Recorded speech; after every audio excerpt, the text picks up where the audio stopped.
folks. It's Arab Wrestlers You Should Know, sponsored by Premier Pro Wrestling. I'm Randy Ritchie, and don't be alarmed. That's just my man's iced tea and body count in the background. Arab American. A hell of a term. And one of the greatest examples of Arab American, in my opinion, is Rima Fakih, the former Miss USA, who was also a contestant in Tough Enough and has made several appearances on WWE programming. Rima Fakih Slaby, I hope I'm pronouncing her last name or her married name right, is a Lebanese-American model, philanthropist, which we'll get to, former professional wrestler, and beauty pageant title holder who was crowned Miss USA 2010, having previously been crowned Miss Michigan USA 2010.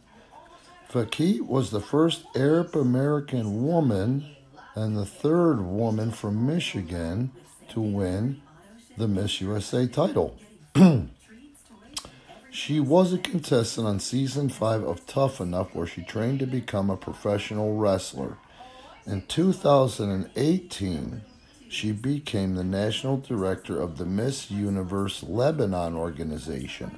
As a philanthropist and advocate, she worked numerous organizations in the United States and in Lebanon devoted to providing assistance for women and children.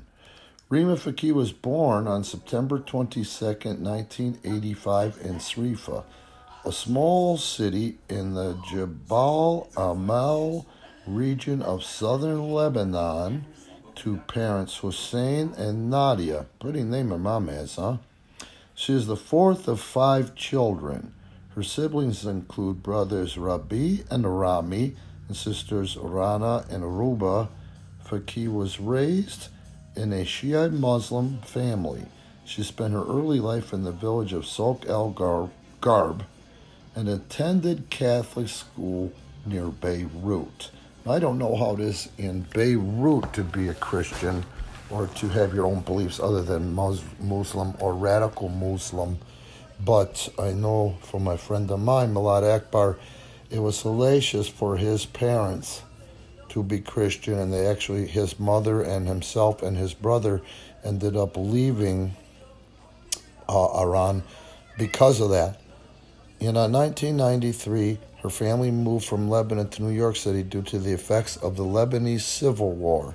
After arriving in the United States, the family settled in Jackson Heights. Again, after arriving in the United States, the family settled in the Jackson Heights neighborhood of Queens. She attended St. John's Preparatory School in Astoria, while her father ran a restaurant in Manhattan. In New York, her family faced discrimination and believed it was due to the events in the Middle East. Business at her father's restaurant began to decline after the September 11th attacks. Now, today we hear all about Arab hate and all that stuff, but man, even here north of Chicago, where I'm from, after 911, before a lot of you people that were probably listening to this could, grasp what was going on, man, they were under fire socially. And here in my area, I didn't see a lot of shit, but I heard a lot of shit. You understand what I'm saying? There was a lot of harassment, a lot of rudeness, like they weren't even people, and no one ever stops to think, or then stop to think about the fact that, hey, man, they're not there, in that radicalized part of the world. They're here for a reason. 2003, she moved with her family to Dearborn, Michigan, home to one of the largest Arab American populations in the country. After moving to Michigan, she attended Henry Ford Community College and later received degrees in economics and business management from the University of Michigan, Dearborn. Initially, she had planned to attend law school, after completing her reign as Miss USA. Prior to becoming a pageant holder, she was working at the Detroit Medical Center, developing and recruiting for the Arab American community. Unbelievable, huh? See what I'm saying? They're able to come here to the United States. I'm talking about Arab Americans for a reason. It's usually something due to discrimination, and discrimination there, the stakes are real effing high if you have any differences of opinion and if you aren't radicalized in certain parts of the countries and certain parts of the cities, and it could be the neighborhoods too. Now, we're going to get to her wrestling stuff later on, but there's just so much about this girl, and I'm not crushing on her. I'm having a respect for her because once I pulled up her name after I'd forgotten all about her, and this is why I'm not burning out doing these Arab wrestlers you should know one a day, I am stimulated. I'm stimulated by success stories and positive, decent people. Early pageantry. She first began competing in pageantry at the age of 19. I like hearing that because her mom obviously and her family obviously wasn't one of those families that pressures these kids unfairly into that crazy life and puts all that kind of crazy pressure on poor women, or young girls.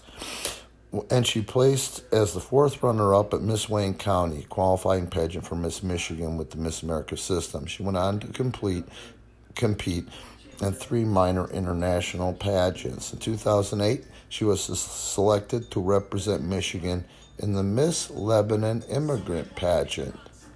The pageant was meant for women belonging to the international Lebanese diaspora, with the winner going to compete in Miss Lebanon. Fakih placed as the first runner-up in the competition behind winner Karina El Kadisi of Brazil, and first runner-up Jessica Kawati of Australia.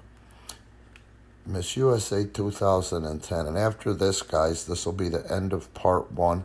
Please bear with me because I'll leave you with some things you probably didn't know about her, even if you are aware and remember and were old enough to retain Tough Enough Season 5.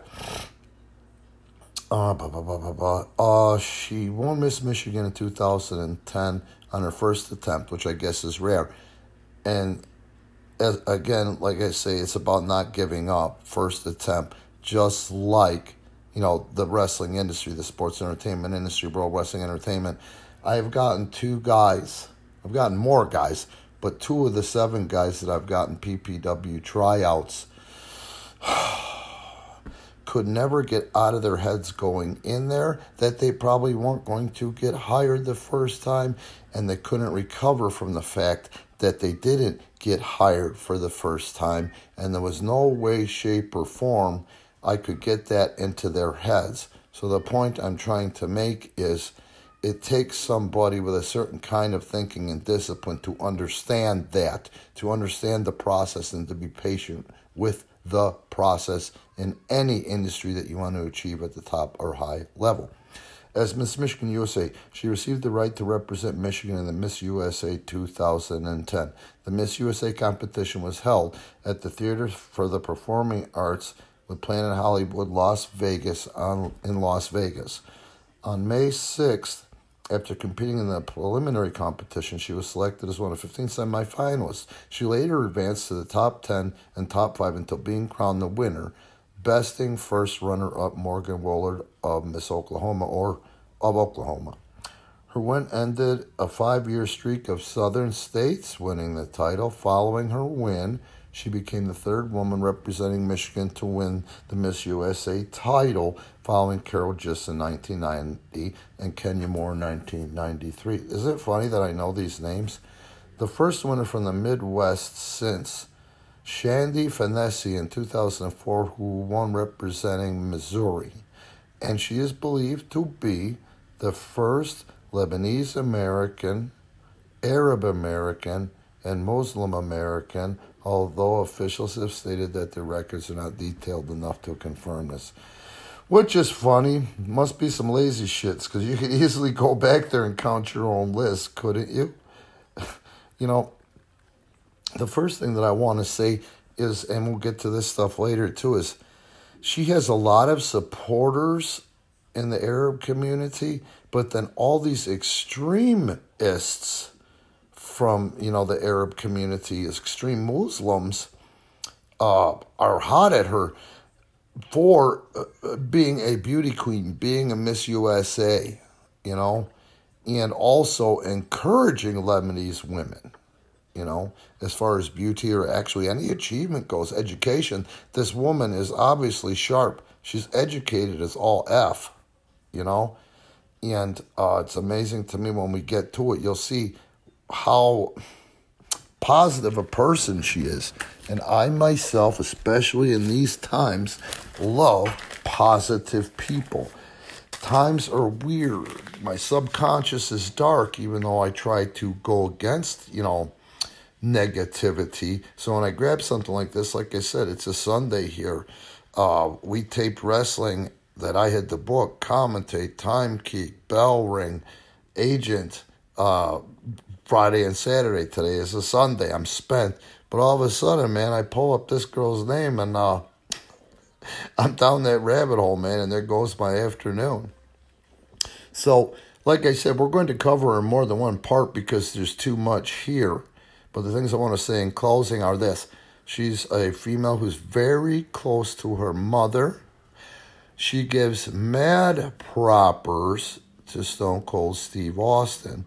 For those of you that don't know, me and Steve Austin were on the same roster at the end of the World Class Championship run in Dallas at the Sportatorium. Steve had been in the industry only 6 months when I was there, and the thing that she likes about him, and this is why I like her, is she learned all she could about Steve Austin and the dues he paid to get to where he was at.